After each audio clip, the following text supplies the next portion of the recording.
And I hope you're doing well. As you can see, my voice is getting a little bit better. So yeah, here my doing the presentation. So today I will be talking about interaction and communication during the COVID pandemic, especially student interaction and communication during this lockdown, during this COVID-19 situation. So first I will be talking about my biggest observation about my communication during lockdown. First, I feel that there's less communication and interactions with my friends because of the lockdown. We can't see each other, we can't hang out, we can't, we can just go and talk in person. So I feel like there's less communication and I feel disconnected with my friends. And second of all, I feel that my social skill is declining.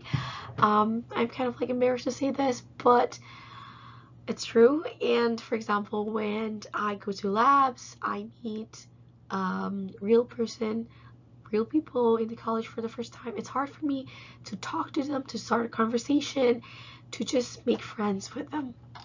And also, when I read throughout the textbook, I found this, which is lack of appropriate focus, and I feel that that is true in my case.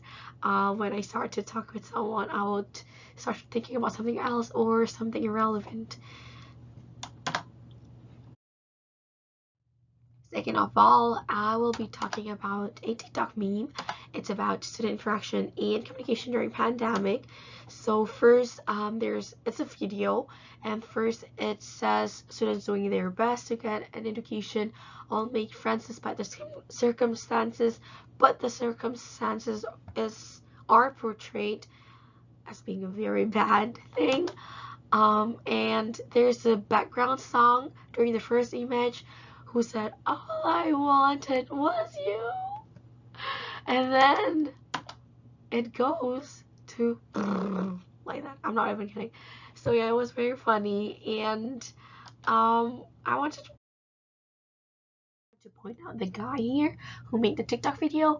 His name is Chris Sutherland, and he's actually a physics professor at University of Southern California and a 20 years old TikToker. He has more than 2 million followers and more than 142 million likes on TikTok, and he made a lot of funny videos about students, and he's very funny. I love him, and he makes my day.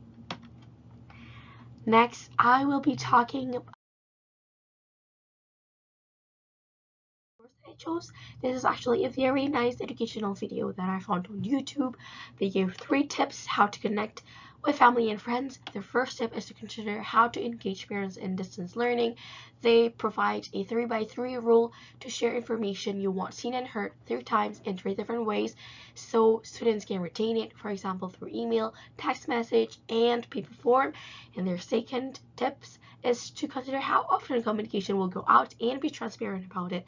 They suggest to establish a routine of consistent communication that will help alleviate anxiety and keep the students, teachers, and parents in a more proactive state that will continue the learning experience.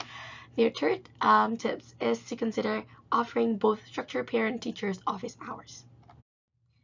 Now I'll be talking about the scholarly article that I chose, and I think it's a very good thing to start with the purpose of the paper, which is to shed light on individuals' vulnerabilities, to provide opportunities for targeted support, and to identify effective coping strategies that has the potential to inform intervention in order to support individuals navigate the uncharted water of COVID-19 and this pandemic.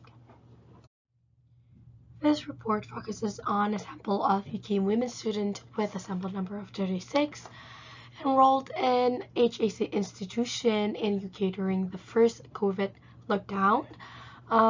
It was launched in August 2020 and data were collected post-lockdown.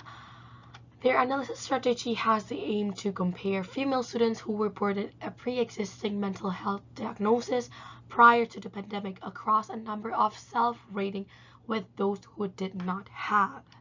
And one of their finding is that 71% of women students with pre-existing mental health diagnosis reported a worsened mental health condition.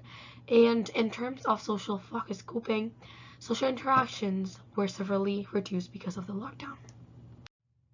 How are they all linked together? Well, they all talked about the impact of the pandemic on students, or on how teachers, students, and parents can improvise their communication during this pandemic. Personally, as a student, I feel the immediate and real effect of this pandemic myself. So this is a very funny picture. I hope you're gonna like it. And this is the reference page. Thank you very much.